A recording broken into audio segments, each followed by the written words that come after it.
11th episode of the Run Try Bike Fireside Chat. Earlier today, we had the first episode of Running Tales with Craig Lewis on our live feed, and we are excited about the Everyday Athlete Podcast Network, as we will also be having a live show with Joe Harden called Beyond the Finish Line next week. We've had recently caffeinated coaching with Lori Hauk on the show, and then starting again in 2 weeks, we'll be back with Food Fight Friday at the aid station with Adam Lee of Community Trail Running. So the Everyday Athlete Podcast Network is up and running, and today we are welcoming a very special guest to the show. We will be welcoming Jasmine Sanchez, who is the founder of Vessel Athletics, which is the creator of the hydroshirt and one of the founders of Founded Outdoors, a home for outdoor business entrepreneurs. With all that said, you would think that the outdoor lifestyle has been a part of her life from the beginning. But in actuality, she started with basketball before accidentally getting into running in 2017. Without further waiting, let's bring Jasmine to the show and find out how she went from basketball to running to entrepreneurship. Welcome to the show, Jasmine. Thanks for joining us. Hello, welcome, or thank you for having me, and it's great to be here. Absolutely. I'm thrilled to be able to chat with you on our Fireside Chat. You and I spent some time together a few months ago for your feature on our How It All Started, which is on our website today. If anybody wants to go to runtrymag.com to learn a little bit more about Jasmine, please do so. Also, while I have the audience's attention, if you have any questions or comments, please drop them into the chat boxes and we'll make sure we'll get them over to Jasmine. So without waiting any longer, give us a little bit of background of how basketball, the sport that you played, kind of got you into running back in 2017.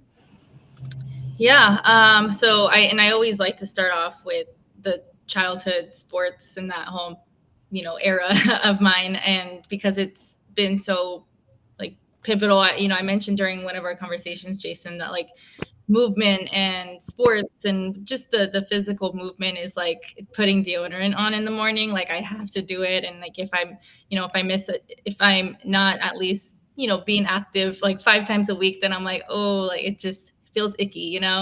And so that really started off with like this love for basketball early on. And I played all throughout. I basically played in elementary, middle school, and even in high school, played some competitive leagues over the summer, all that stuff. So that was kind of like my first love, like I said.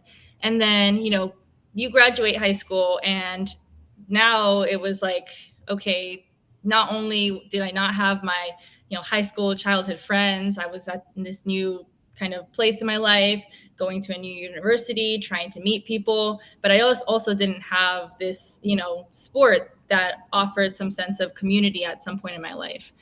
And I basically, my form of staying active was just going to the gym and maybe getting on the treadmill or the elliptical, doing some weight training, all that stuff.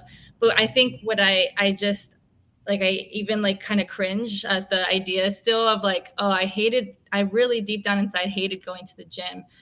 There was no sense of community, and sometimes it's like people would like, I mean, no offense, but like there would be some mansplaining that would take place, and just unwelcome mansplaining. And so that was kind of the memory I had. And but like I said, that I started to kind of like, I was doing some cardio on the treadmill, and I was like, oh, let me sign up for this local race that happens every single year in San Jose, called the 408K. And oddly enough, it's like an actual 8K, which is like such an odd distance. But hey, that was like the thing that kind of pulled me in. And to my surprise, I loved it. I had an incredible time. I ran it by myself. I didn't, have a friend or anything that did it.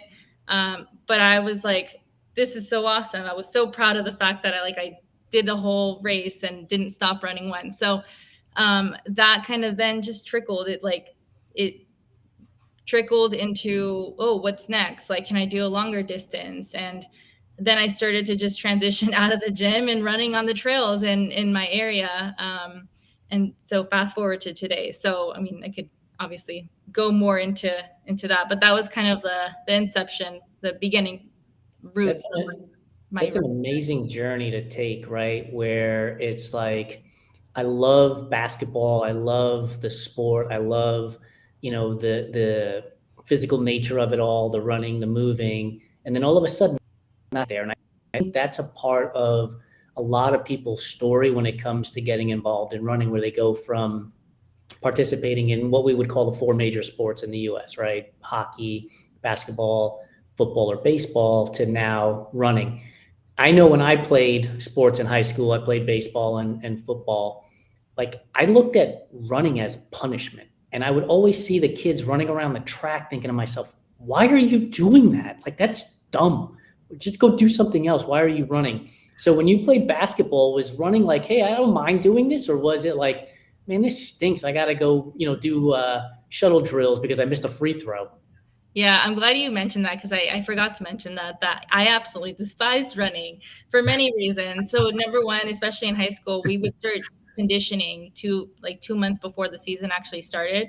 And so that was like still in the South Bay because I went to school in Morgan Hill, which is like 30 minutes south of San Jose. And so that's still, you're kind of still meeting like very hot temperatures in the summer. That was like around August, September time. And we would be running around the track, also running around the track where like our football field was. So it was funny because the football team of my high school, they'd be practicing, and there would be multiple times where they'd come up to us and they're like, dang, your coach is making you run a lot.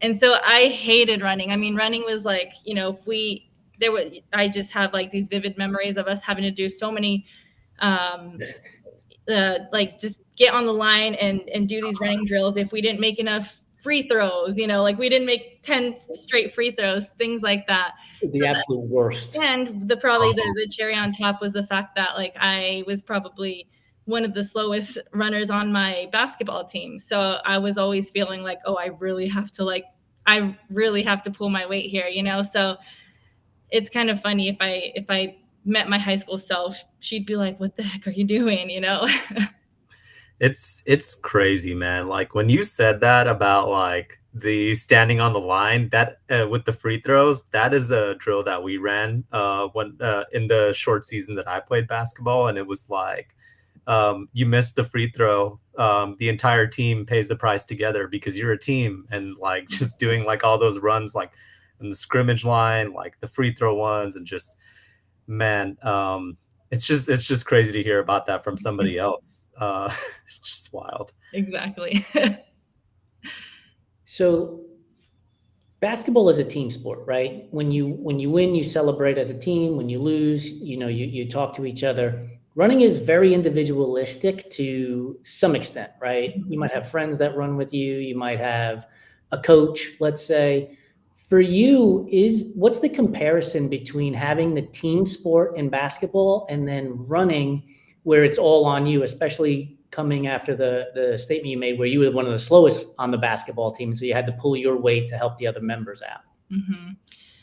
Yeah, I mean, I think the beginning of the first few years of my running journey it felt a lot more individualistic, where especially, I mean, even present day, if I sign up for like a big race, then it's like I'm oftentimes doing the long training runs.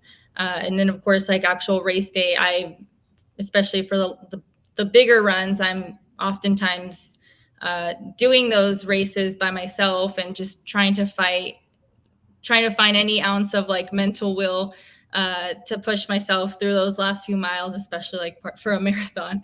Um, but I also think right now, present day as well, especially with like the Kickstarter launch and all of that, I haven't actually signed up for any big races. And so I've like been in this fun, very fun, casual, like no pressure point in my life around just like having access to so many incredible running communities in the San Francisco area. And it just feels like it actually does feel like you're part of a team. I joined one of the groups that I join pretty frequently they're called Unseen Run Club. And what's cool is like we oftentimes we meet every Monday. And so during one of the Monday runs, we go to we run around in like the mission part of San Francisco. And sometimes we run to this park called Dolores, and that's kind of like the midpoint. And everybody waits until all the runners get there, and then we continue. And I think that it's like the waiting part that was like happened maybe like a month ago when people were, getting to the midpoint. We started clapping, cheering them on, especially because you had to like run up this like crazy hill, Dolores Park. And San so Francisco has hills. what was that? Oh yeah, San Francisco has hills.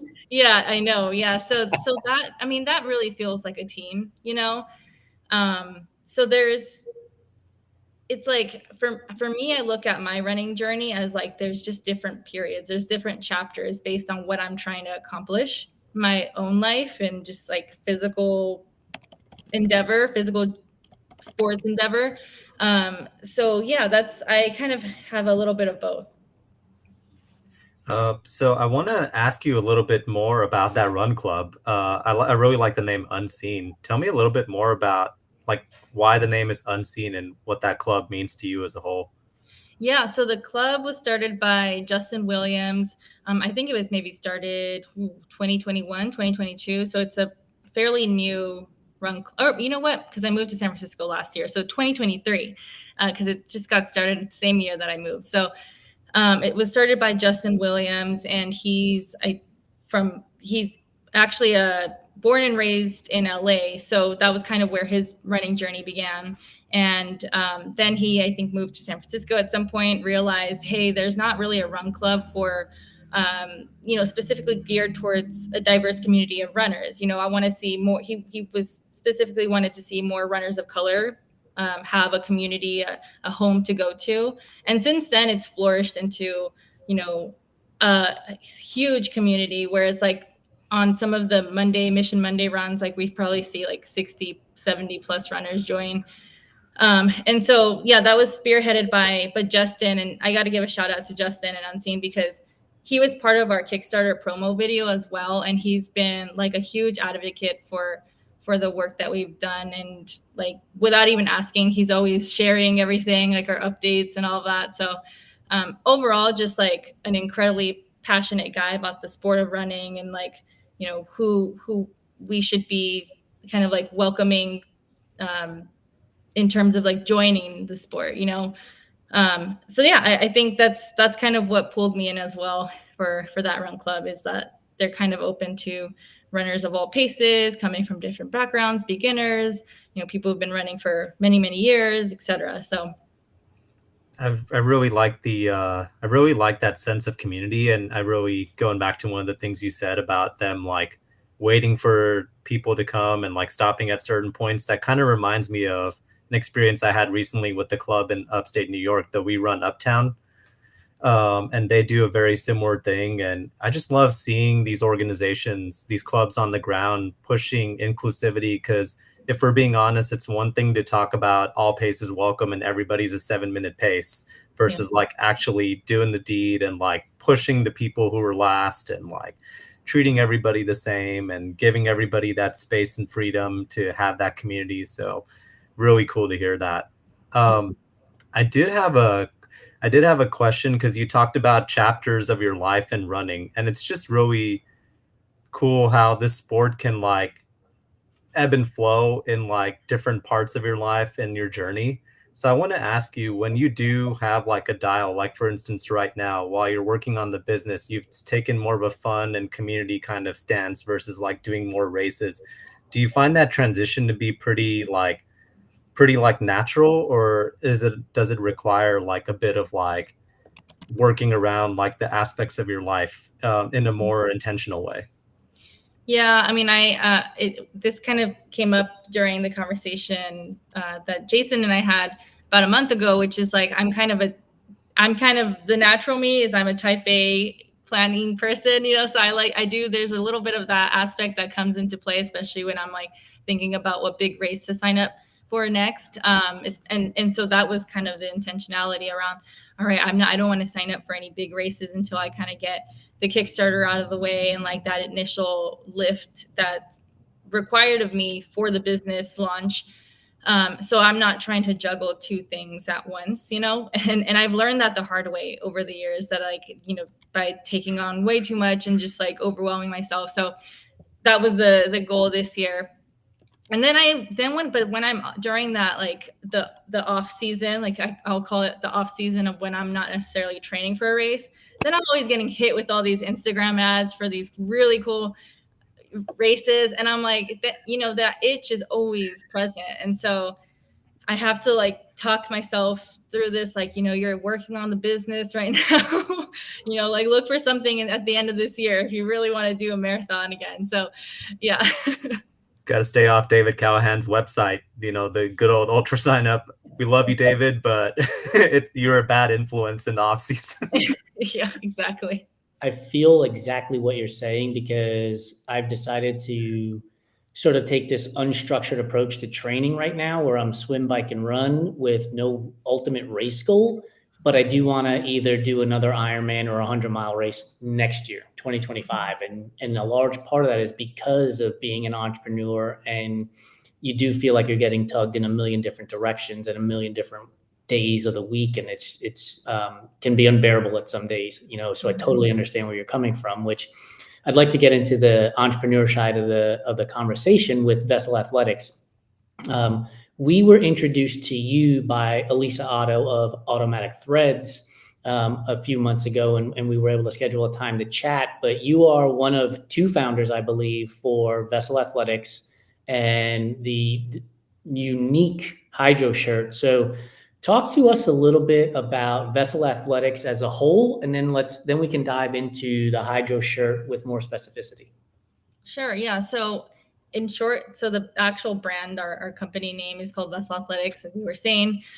So a little bit about kind of the brand is we're positioning ourselves as a functional performance wear brand. And the whole idea is we want to create products that redefine how runners hydrate on the go. And so that can be seen with our first product, which we just launched on Kickstarter a month ago, which is called the hydroshirt. So what the hydroshirt is, it's essentially like a lightweight running shirt that integrates a 1 liter water bladder built inside of the actual shirt. And so the whole, to kind of summarize, like the whole design or the concept behind the hydroshirt was we wanted to design something that allowed runners to seamlessly carry water with them without adding the inconvenience of weight or slosh that, you might see in some of the other hydration solutions that are currently on the market. So that's kind of, what Vessel is and how that's tied to hydroshirt, which is part of this, launch that we just wrapped up. Walk me through really quick, if you can. Like I'm always amazed at inventions, right? And your shirt is an invention. And so when you're sitting there thinking to yourself about hydration, sloshing, and how do you come to this idea that you want to make a shirt versus another version of a vest? You know what I mean? Yeah. So the idea came from, this is back to like 2017 is when I kind of found running. And then maybe around 2018, end of 2018, early 2019 is kind of when I started to specifically do long distance runs. So, I mentioned growing up or, running in the South Bay, it gets incredibly hot in the summer, and sometimes even into fall. And so I realized at a certain point, hey, I need to start carrying water with me on my runs. And so I started off with like the standard hydration backpack. And I was like, okay, this is like kind of bulky, it's heavy. Transitioned over to a vest, felt kind of similar. Did brought the handheld bottle as well. And I didn't really particularly want to be carrying something in my hand the entire time. I didn't, especially like juggling between a gel when you're still running and like holding the bottle. It's like kind of a pain in the ass. And then if you're running on a trail, especially a very technical trail, I mean, sometimes I like to have like both my hands clear and free in case I'm gonna, eat it. And so that was kind of the whole, like I went through, and it wasn't just all at once, that was probably took place over like many months of using certain different products and kind of testing out different products. And at a certain point that as like that pain point continued to trickle, it just kind of came into my mind. Like, I wonder if there's a way to actually put a bladder inside of just a running shirt. And I remember actually, going on Google and seeing if there was something like that. And no, there wasn't. And what's cool too is at that time I was, I went to San Jose State where I studied business, and then took some, and like actually my major's focus was around entrepreneurship.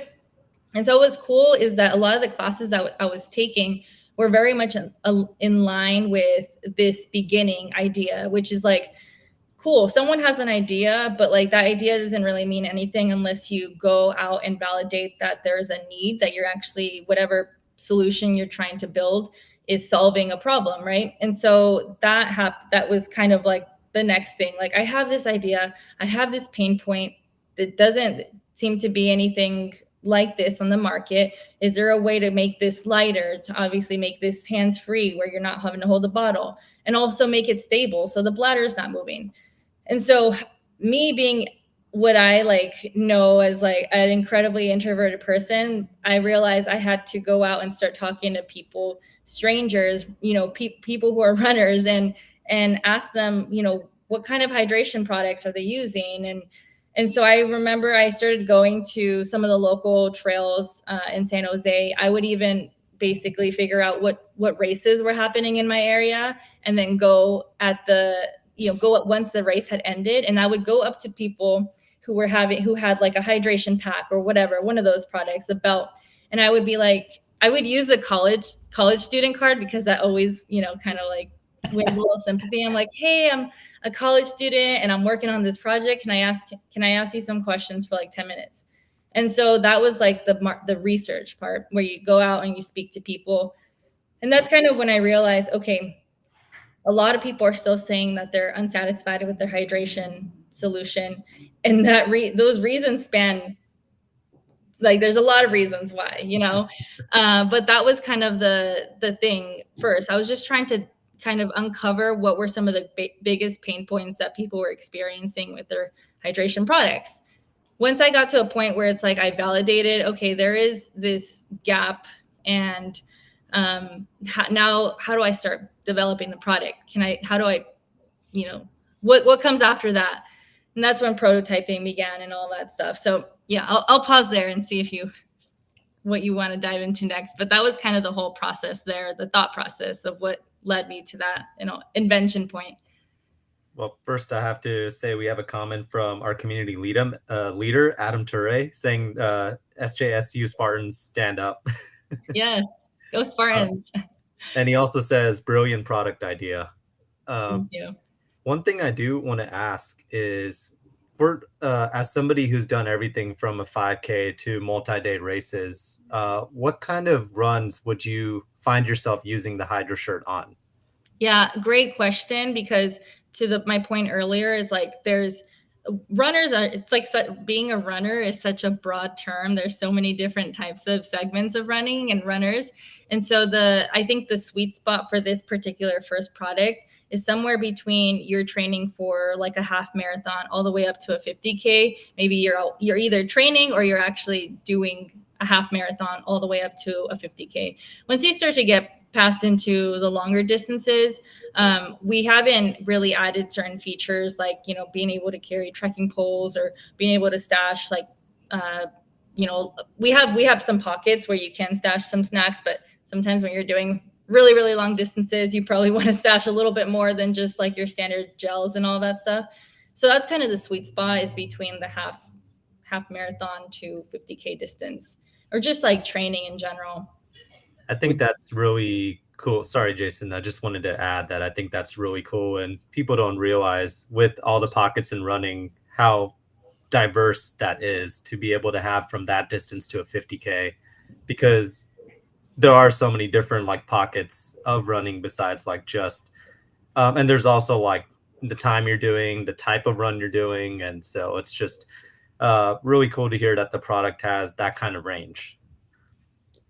Question I was going to ask is, how big is the bladder that the shirt holds? And then is it, if you're on it could be a very hot day, right? And so your liquid needs might be more than the bladder in the middle of a race. Is it easy, or can it be easy to get the bladder refilled, even on a training run, not necessarily just a race? Yeah. So the capacity for first product is 1 liter or 32 ounces.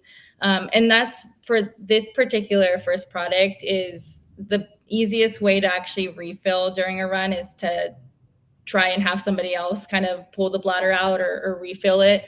And so that was actually one thing that we were like, it was kind of hard to go through that design process around like, oh, is there a way to kind of like grab the bladder if you wanted to refill during some kind of a run, which is what led us to kind of like really honing in on a specific distance of runner right now. That's why earlier I was like, you're doing something even beyond, like even a 50K or beyond a 50K, maybe the capacity you're going to need 2 liters or something even, beyond that 2.5 liters. So right now that's kind of the easiest way is just like having, if you're is even, like some of the runs too, they have actually people who will fill up the bladders for you. So that's kind of that was the thought process there. But something that we really would love to like get a little bit more creative around for a future design. I mean, it's fascinating to me as an entrepreneur myself, right? We're not in the retail space or merchandise space where we sell services, but it's always fascinating to me to hear an entrepreneur talk about this is why we decided to do this, and maybe we can go down the road a little bit more. One of the things that we talked about in the green room was the fact that your Kickstarter campaign ended about 4 days ago, and you as an entrepreneur are super hands-on in packaging up all these shirts and shipping them out. Talk to us a little bit about that, because I don't think people really understand sort of what the small business entrepreneurial life is like. It's not just, hey, I've got a product, let me go sell it to everybody, make millions of dollars, and all of a sudden have 35 employees and whatnot. Yeah. Oh my. Yeah. I wish it was that easy, but the reality is we put this funny video on reel on Instagram a month ago before we even went live on Instagram, where it was like me, my co-founder and partner Jalen, and then my dog Luna, and we were like all we gave ourselves. It was kind of like a joke behind it, which is like, I'm the social media manager, and I'm like, the PR person, and then Jalen's the copywriter, and then we're both like the designers, and we're both customer service and sales, and Luna's our emotional support, our therapist, right? So which is like, that was a joke, but that's also the truth. It's like you have so many, so many different hats to wear when you're starting up a business and you don't have a lot of funds to go out and outsource additional staffers, and you kind of have to do everything all at once and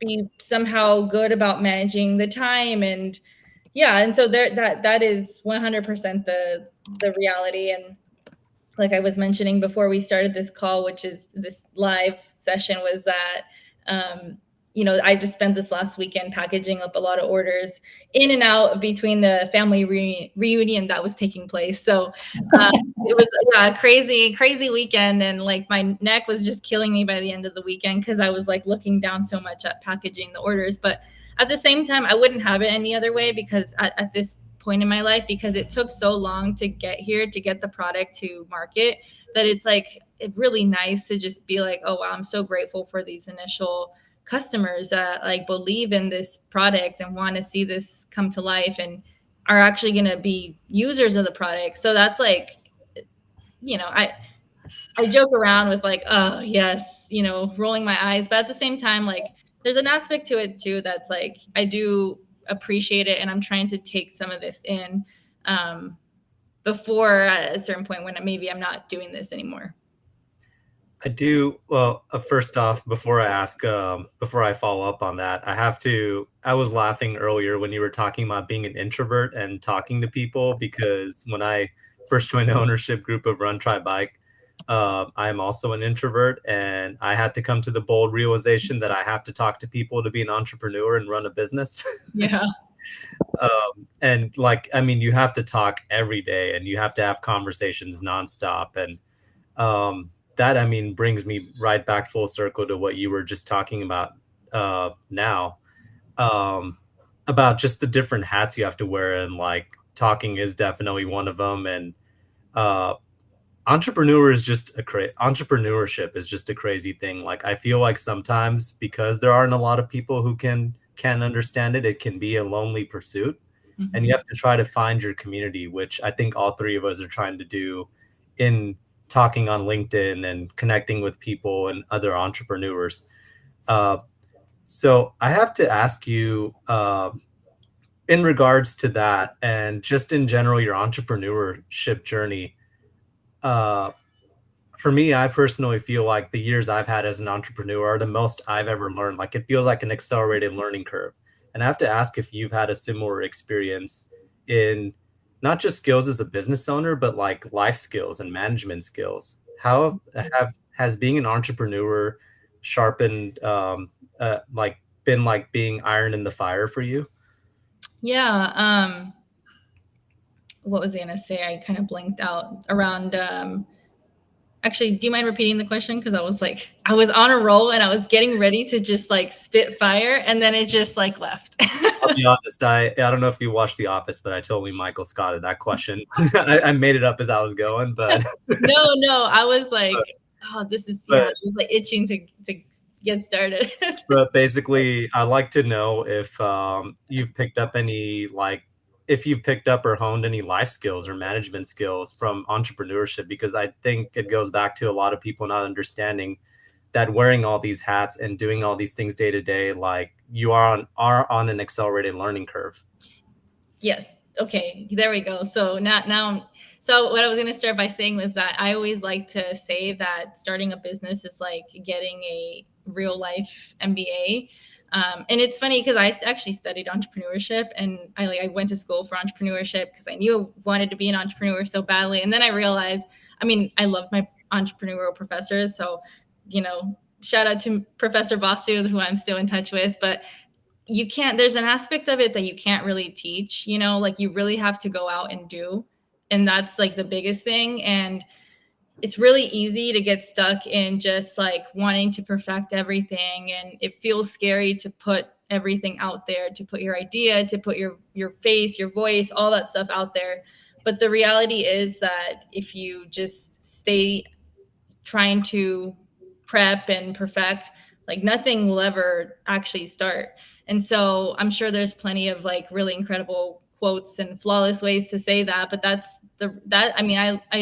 learned that from many books and, great entrepreneurs, but I've also learned that myself as well, that like at a certain point, you just have to launch, you just have to go, and so I think there's that aspect of just the risk taking that I've learned to get a little bit more used to and more comfortable with. There's been a lot of learning as I go, especially during the early years. Like I'd never, I don't have a design background. I'm not like an apparel designer. So I realized pretty early on that I had to go and outsource that support. And, we worked with a total of 3 designers, and the first one was like not very good, like because we kind of had a bad experience, like where we ultimately got screwed out of like several thousands of dollars when we were still in college, and so that was a kind of shitty experience.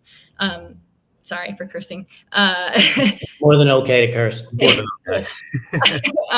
But then the other 2 designers, Marissa and Nikki, were just incredible to work with. So a lot of that was like, after that first experience, I like got better about learning what to ask a designer and like how to actually like interview somebody who I wanted to work with, whether it was from like a design perspective or branding perspective, etc. So yeah, I'm segueing like totally different, but that's kind of a lot of lessons along the way.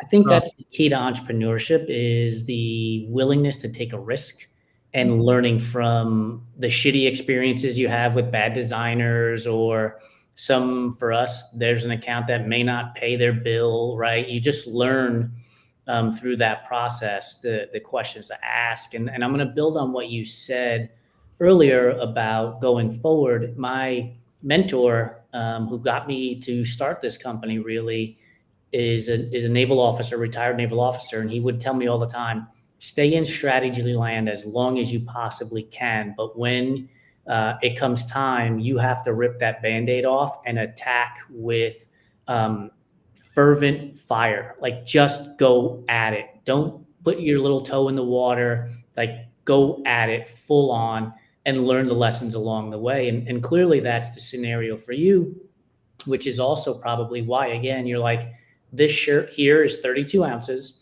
And maybe we'll make version 2 in the iterations, and we'll get feedback, and we'll learn, and we'll do our market research and continue to grow the business that way, which I think is genius, right? As opposed to just taking a massive risk and then not having a company tomorrow. Like, it's okay. You want to take risks, but they can't be so big that they bury the business. Yeah, exactly. It's like a calculated risk. Yep. And we have a mantra here at Run Try Bike about failure.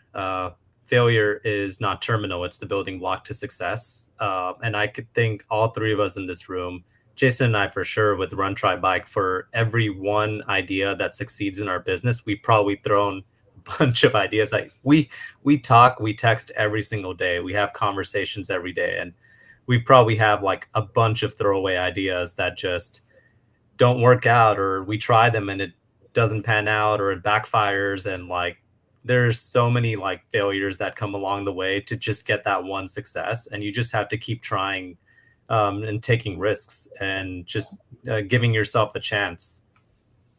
Yep, totally. 100%. Jasmine, with Vessel Athletics, like, you have a shirt, you've talked about a second iteration. Do you have a notebook filled with things that you might be considering for Vessel? Like, might there be and I'm clearly making this up, the hydro short, or the hat that holds like the water on the side, you know, the hydro hat. Yeah, like the hydro hat. Like, do you have just a list of things you're like, these might be ideas for later on down the road? Who knows? It combines with the hydration vest and it becomes mega vest, mega hydration. Or like I feel like the hydro hat has already existed in like the baseball world but it's like replace that with beer, right? I feel like Right. I've seen that.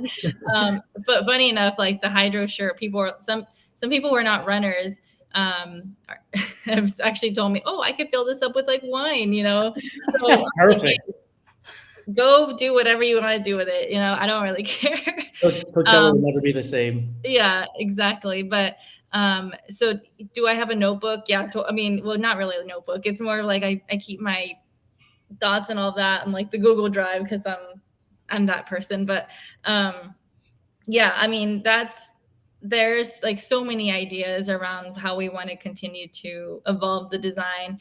And like, even during this last month, which this was already the idea. I remember in college when I would participate in competitions, I would always, you know, the idea was like, let's start with the hydro shirt. But I was always saying, you know, it goes beyond just the shirt. Like, we want to do functional apparel.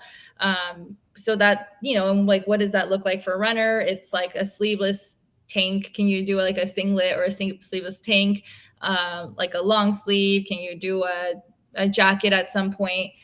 So that's kind of the idea there. And like, the biggest thing that has been requested already over the last month is like, oh, I hate sleeves. So I want can you do like a sleeveless hydro shirt at some point? And we're like, dude, yes, like we're already thinking about that. So there's ideas around the actual, like the primary product, which is like the shirt or like whatever kind of apparel that will look like. But then there's like really geeking out more into like certain features, adding more pockets, you know, maybe changing the zipper, testing out different fabrics like that. There's like so much that I'm kind of like out of like not really putting my words together, because I'm excited about that is the best way to put it. Add this to your Google Drive, because I somehow misplaced my heart rate monitor from my run on Saturday or on Sunday.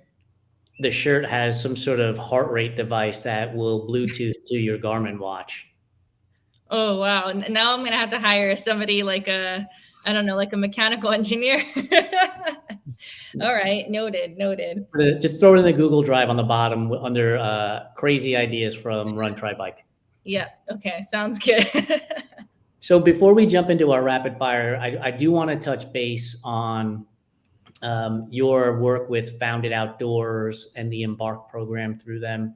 because the three of us on this conversation are people of color, entrepreneurs, and Founded Outdoors is for entrepreneurs. And then the Embark program that you talked about is helping founders of color in the outdoor space. So give us a little bit about Founded Outdoors and the Embark program so that those people who are interested in finding out more will be able to go and search it out. Sure, yeah, and happy to talk about Founded Outdoors too, because it's had such a big impact on my own journey as a founder. And so a couple years ago, 3 years ago now, I met Katie, who's one of the co-founders of Founded Outdoors, and she was just getting ready to basically put Founded Outdoors out there. And like they had, I mean, it hadn't even started. And her and I connected because she had started this Facebook group called Outdoor Entrepreneurs. And so similar to like what I said earlier, she was kind of testing the market, the demand, seeing what like founders in our industry kind of needed. And so I met her, I joined the Facebook group, I met her, and she was like, hey, we're actually getting ready to launch this program with REI called Embark. And, you know, this is going to be funneled into our company called Founded Outdoors. We're looking for a program manager. You know, like you've been working on Vessel for several years, so it seems like you have experience. In college too, I helped run an accelerator program, and I've gone through accelerator programs, all that's done the competitions with Vessel. So there was this portion of like, I had the experience. And then, you know, they're getting ready to launch this really exciting program called Embark. And what Embark is it's specifically for founders of color who are in the early stages of building an outdoor business. And so when I came across the opportunity, I was like, I'm all in. This is incredible. And you know, there's no other program out there like this that specifically targets early stage founders of color. And so, yeah, I joined 3 years ago now as the program manager. And we've gone through 3 programs since, so like an annual program, and we've seen maybe like 60 founders go through the program and build all sorts of different types of businesses that spans in the outdoor industry. And like outdoor industry is also a very broad term. Like, so I've seen companies who have, you know, created a solution or a product for runners or surfers or climbers or specifically female climbers or cyclists. And so it's been really, really exciting. It like scratches the itch of like my passion for just entrepreneurship in general, not only building my own business, but also supporting. And so I feel like in a way I get the best of both worlds, because even though I help run the program, I learn so much in exchange. And like the value of a network is like just priceless. I was going to say, I can imagine the amount of learning that takes place in these conversations, because we're all doing our best, you know, to get the word out about our product or service. How do we improve it? And by asking somebody who may not be involved in your space directly, but is involved in the outdoor space, to get their insight. Oh, I did this on my project or my product or my service, and this was successful, and how you can take that and mold it to fit your own business. It's got to be amazing to sit in on those conversations. Yeah, totally. And then, you know, and so it's like we bring in mentors who have started, you know, multi-million-dollar brands in the outdoor industry, some of them who have like gone on to start their second company, or, you know, investors and all that stuff. So like, you know, experts in the space who come share their stories, focus, talk about a specific topic. We even brought in so basically the design team that I worked with to design the hydroshirt. I actually brought them in to run a program around like apparel manufacturing for the Embark program, because that's like one of the biggest challenges for apparel founders. And so, yeah, it's been really rewarding just to be part of that, to learn. There's like, I'm always like learning something new. Like I said earlier, despite helping run the program, I'm also a student of this just like whole world of entrepreneurship, which is really exciting. So before we get started with our rapid fire questions, where can the audience find Vessel Athletics and get some more information? Yeah, so we are currently revamping the website because I mentioned that our Kickstarter campaign ended last Thursday. And so we're transitioning from Kickstarter over to our actual website where we'll be taking sales basically moving forward. So you can find us on our website at vesselathletics.com. Follow us on Instagram where, we're documenting very much a lot of the kind of behind the scenes things that takes place in our day-to-day lives building this business. So yeah, like I mentioned, there's a lot of changes that are happening to the website as we speak. So you could also check out our Kickstarter campaign. Even though it's ended, we have a lot of, we have an awesome video. We have a lot of information that really goes into the detail around like the design process and all that stuff. So you can get more information there as well. But definitely the website is like the long-term place to go to. Awesome. And then Founded Outdoors, the website, what's the URL for Founded Outdoors? It's foundedoutdoors.com. So yeah, if you are an outdoor entrepreneur and you are seeking out a community, so you're building anything from like a physical product to a service to some kind of an app, tech solution that has some kind of like outdoor recreation component to it, check out the Founded Outdoors community. We have a Slack channel where we have like somewhere between 400 to 500 founders there doing all sorts of different businesses all across the world at this point, I think. So yeah, just a great place to see community and also like get some support as well. Awesome. Business is a lot of fun, but food can be more fun. So you ready for our rapid fire food questions? Yeah, and I'm hungry, so. Me too. So pineapple on pizza, yay or nay? So I heard this in one of the other podcasts, and I'm gonna have to say nay. Yes. But also like ranch on pizza though. Oh. Oh, ranch no. on pizza. Come on. Wait, ranch on pizza? Yeah. Yes. Okay. Wow. I'm like Jalen, my partner Jalen got me into that, and I'm like gonna go and blame him after. Like, dude. Jalen is a smart man. Jalen, you and I have to have a conversation. Ranch on pizza is the best. Yeah. Okay. There we go. So nay for pineapple, yay for ranch. I don't know. You're totally forgiven for the pineapple thing. As a younger gentleman, when I was in college, we would get blue cheese sauce, the stuff that you would dip wings into, and use that as sort of a sauce on pizza. But honestly, if you're not just getting a plain slice and you want to do something to it, the best thing to do is ask them to add cold mozzarella to the plain slice after it comes out, so that when you fold it, that like little extra melty component happens in there. Oh, it's fantastic. Ooh, okay. Yeah, we do a lot of ranch with hot sauce too, just to like. No, you gotta have hot sauce. Our mouth. So. Oreos. Are you an old school Oreo fan, a double stuff fan, a thin fan, which is nothing more than a cracker, or this new thing called the Cakester, which is nothing more than a ding dong? Never heard of the Cakester. I'll probably go with the double. The double stuff? Yeah, double stuffed Oreo. Licorice. Are you a fan of licorice? Ooh, no. I do remember as a kid, I used to like just play with my food and drink water from the licorice. So I would use it as a straw. So, hey, that's a sustainable way, maybe. Yes. No, definitely not licorice to eat. Candy corn. Is candy corn a real candy, or is it just earwax covered in sugar? Oh, don't even. I mean, I used to love candy corn. I mean, it's still pretty delicious, but yeah, I'm okay. Candy corn. Yes. Yay. I will just. Oh, no. Peeps. Is Peeps a real candy, or is it nothing more than a sponge covered in glitter? Sponge covered in glitter. I gotta Yes. get that one. Yeah. It's amazing that stuff still sells. Like, who's buying this stuff? My mom. There's the answer we've looked for 111. Yeah, and we have a big family of cousins. I'm 13 cousins of mine, so she just gives everyone.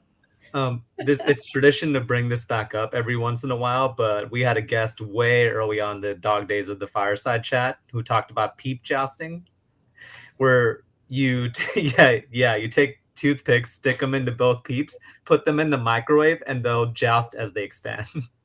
Okay. I don't know what. Yeah, did that come after a couple Like some like marijuana or something. Right after they poured wine out of the hydroshirt. Full circle. Yeah, like, I don't know, but that's awesome. I mean, no judgment to that person. Lots of judgment. Like, no, just don't do it. Maybe that's why they're selling. Yeah, could be. Peanut butter or nut butter if you have allergies. Do you go with creamy or crunchy? Ooh, creamy. I used to have a bad addiction for peanut butter, so. So for the next question, it's a option question. Is a hot dog a sandwich or is it a taco? Ooh, it's a sandwich. Yeah, because the bread is thicker, right? Yeah, yeah. Do you eat hot dogs? No, I don't eat meat actually. I'm a pescatarian, so no. And I just the other day, my mom was like, "Oh, give these hot dogs to the dogs," and I was like, what is this?" Like, I just was staring at the hot dog, and I was like, "What in the world is this?" They do make vegan. I eat a plant-based lifestyle too. Cheese is really the only thing that enters into my life is dairy, but they make vegan hot dogs and they're phenomenal these days compared to when I first started like 12, 13 years ago. Such a big difference. Yeah. Oh yeah, that whole world of like my partner just made vegan ribs over the weekend. They were like pretty delicious. So yeah, we're getting spoiled now. There you go. Is red velvet cake a real flavor or is it just chocolate cake dressed up to go to the prom? It's a real flavor. Come on. No, it's not. It's just chocolate cake with red food dye. You know better. It's a real. I'm still gonna go with it's a real flavor. The people that say it's a real flavor have tended to say yes, but it's because of the cream cheese frosting. They love the cream cheese frosting. Okay, yeah. Well, that's fair. That's fair. Yeah. But I ask them, but you can get cream cheese frosting on carrot cake, and that's a much better option. Oh, I don't know about that. What? I don't know about that one. Thumbs down on carrot cake? Yeah, I mean, I think if like when the carrot cake maybe I've had is like I taste the actual like carrot, maybe like the baked carrot. Like a chunk? Yeah, so it's like. Oh yeah, that's not good carrot cake. I don't know. I haven't had carrot cake in a very long time.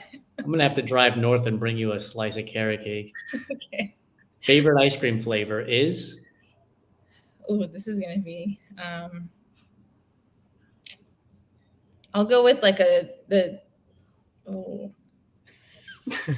There's nothing better than a person who gets stumped on ice cream. That means you love it, and you're like, I want to have all the flavors. I can't just pick one. Yeah. Oh, okay. So there's the Milk. Have you heard of the Milk brand? Have you both heard of Milk? Yeah. I mean, basically anything from them. So like maybe the actual cereal ice cream. That's just incredible. Very expensive though. I just did a Food Fight Friday recently. What's your favorite cereal?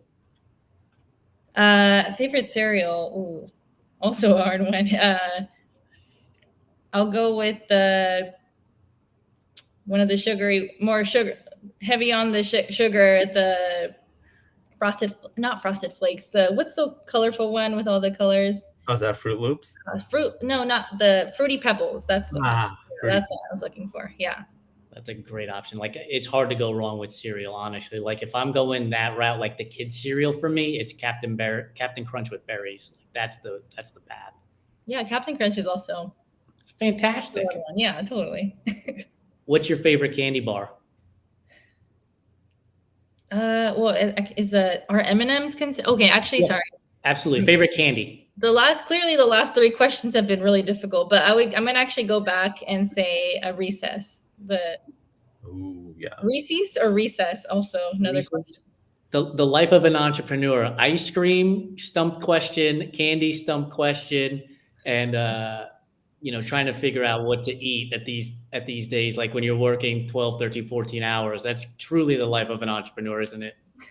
Sure. And I mean, that was going to be my follow-up too when you said you were a peanut butter addict, because it's like Reese's is definitely, chocolate and peanut butter can't go wrong there.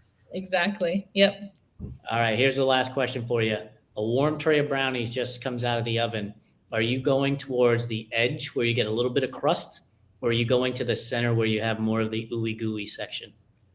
My childhood self would have been right in the center, but I think as I've gotten older, I appreciate the crust, so I'm gonna go with the crust, the center area, which includes some crust. So There you go. Do you are you a person who puts ice cream on top of their brownie? sure, absolutely, why not? Yeah, That's a what's good answer. the issue with Why that? not? Yeah. No issue. And this is my parting shot for almost every time I ask this question for everybody is if you like coffee, the best way to enjoy a brownie is to put a brownie in the bottom of a coffee mug, top it with coffee ice cream or coffee gelato, and as it starts to melt, you wind up basically with this ultra chocolatey mocha coffee, right? And it's fantastic. So when you celebrate your $1 million in sales for the hydroshirt, that's where you got to go. Okay, and that sounds incredible. Why can't I just do that tomorrow? But if you do, please take a picture and share it with us. Okay, I do have. Okay, maybe not tomorrow, but I will do it though because I'm like that sounds really delicious. We got to go get the brownie batter first, but yeah, I will. I'll make sure to send you a photo. Love it. Jasmine, thank you so much for your time. Really appreciate you chatting with us. For everybody who's interested in the Hydro shirt, it's vesselathletics.com. Go check out their website as it's getting revamped. Go to Kickstarter. Follow Jasmine's business, Vessel Athletics, on Instagram. Looking forward to seeing your business grow. Thank you so much for joining us today. Yeah, thank you both for having me. Have a great night.